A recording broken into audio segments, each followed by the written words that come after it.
Guys ஒரு பெரிய exclusive update நம்மளுடைய தல MS தோனி பார்த்தீங்கன்னா IPL 2026 விளையாட போறார் அப்படின்னு ஒரு அஃபீஷியல் அப்டேட் வந்து அதை பற்றி பார்க்கலாம். அதுக்கப்புறமா நம்மளுடைய ரவிச்சந்திரன் அஸ்வின் இந்த வருஷத்தோட நம்மளுடைய CSK விட்டு ரிலீஸ் ஆக போகிறார். அதை பற்றி பார்க்கலாம். வாங்க ஐஸ் வீடியோக்குள்ள போகலாம். ஃபர்ஸ்ட்லி நம்மளுடைய தல MS தோனி IPL 2026 விளையாடுவார். அது பார்த்தீங்கன்னா ஒரு பெரிய கேள்வியாகவே இருந்துச்சு நம்மளுக்கு. இந்த வருஷம் இல்லை, எல்லா வருஷம் எண்டத்தில் நம்மளுக்கு இதை கேள்வி வந்தே வரும். அடுத்த வருஷம் தலை வருவார் அப்படின்னு.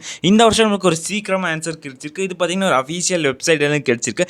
ESPN கிரிக் இன்ஃபோ இதை பிரேக் பண்ணியிருக்காங்க. தட் சிஎஸ்கேயோட மேனேஜ்மெண்ட் இருக்கட்டும், சிஎஸ்கேயோட CEO, சிஎஸ்கேயோட எங்கேயுமே தோனி அவருடைய ரிட்டைர்மெண்ட் பற்றி பேசலையாமா. அதுக்கப்புறமா நம்மளுக்கு ஒரு ஹிண்ட்டை கூட கொடுத்துட்டார் அவர். தட் அந்த மேட்ச் முடிஞ்சதுக்கப்புறமா KKR மேட்ச் முடிஞ்சதுக்கப்புறமா இன்னும் வருஷத்தில் 2 மாதம் தான் கிரிக்கெட் விளையாடுறேன், என்னுடைய பாடி கண்டிஷன் மேலே டிபெண்ட் அப்படின்னு அதில் கிளியராக தெரியுது கைஸ். அவர் பார்த்தீங்கன்னா IPL 2026 வரப்போகிறாரு. ஸோ இன்னொரு சீசன் இருக்குது நம்மளுக்கு.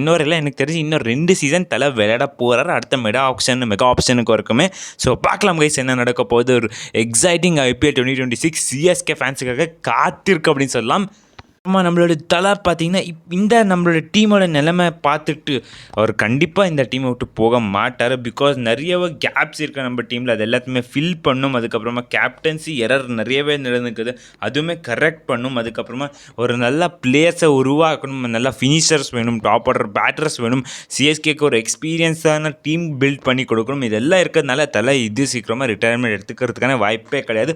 ஓகே, அந்த அதர் நம்மளோட ரவிச்சந்திரன் அஸ்வின் என்ன பண்ண போகிறாரோ, ரிட்டைர்மெண்ட் எடுத்துக்க போகிறாரா இல்லைன்னா ஒரு ஆப்ஷனில் விட போகிறாங்களா சிஎஸ்கே அடுத்த வருஷத்துக்கு, அதை பார்க்கலாம். ஸோ இது எங்கேருந்து ஸ்ப்ரெட் ஆச்சு அப்படின்னு பார்த்தீங்கன்னா அவருடைய ஃப்ரெண்ட் இருக்கார்ல P-Dog, அவர் பிரேக் பண்ணி சொல்லியிருக்காரு. தட் கான்வே, அப்புறமா நம்மளுடைய அஸ்வின், அந்த மாதிரி நிறைய பிளேயர்ஸ், ஹூடா, விஜய் சங்கர், திரிபாதி எல்லாம் பார்த்தீங்கன்னா அடுத்த வருஷம் சிஎஸ்கேல இருக்கிறதான வாய்ப்பு கிடையாது அப்படின்னு அவரே சொல்கிறார். அப்படின்னு பார்த்தீங்கன்னா இங்கே ஒரு பெரிய சான்ஸ் இருக்கா, அஸ்வின் அடுத்த வருஷத்துலேருந்து நம்ம டீமில் பார்க்க முடியாது அப்படின்னு நிறையவே கேள்வி எழும்பிட்டு இருக்குது.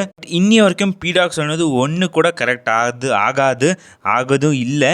ஸோ பட் இது ஆகிறதுக்கான வாய்ப்பு இருக்குது அப்படின்னு எனக்கு தோணுது. பிகாஸ் காய்ஸ் அவருடைய ஃப்ரெண்ட், அவருடைய பெஸ்ட் ஃப்ரெண்ட். இது ஆனால் சிஎஸ்கே ஃபேன்ஸ் செம்ம ஹாப்பி ஆகிடுவாங்க.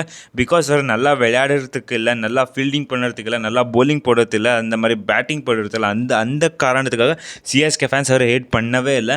ஸோ அவர் யாரை கூட கம்பேர் பண்ணார், அதுதான் சிஎஸ்கே ஃபேன்ஸ் கேள்வி எழுப்பிட்டே இருக்காங்க. ஸோ அதுதான் சிஎஸ்கே ஃபேன்ஸுக்கு அஸ்வின் மேலே இவ்வளோ ஹேட் வரதுக்கான ஒரு காரணமாகவே இருக்குது. ஸோ இதனால் பார்க்கலாம் கைஸ், அஸ்வின் ரிட்டையர்மெண்ட் எடுத்துக்க போகிறார் இல்லை ஆப்ஷனுக்குள்ளே போக போகிறார் அப்படின்னு. எனக்கு தெரிஞ்சு அஸ்வின் கண்டினியூ பண்ணதான் போகிறாரு.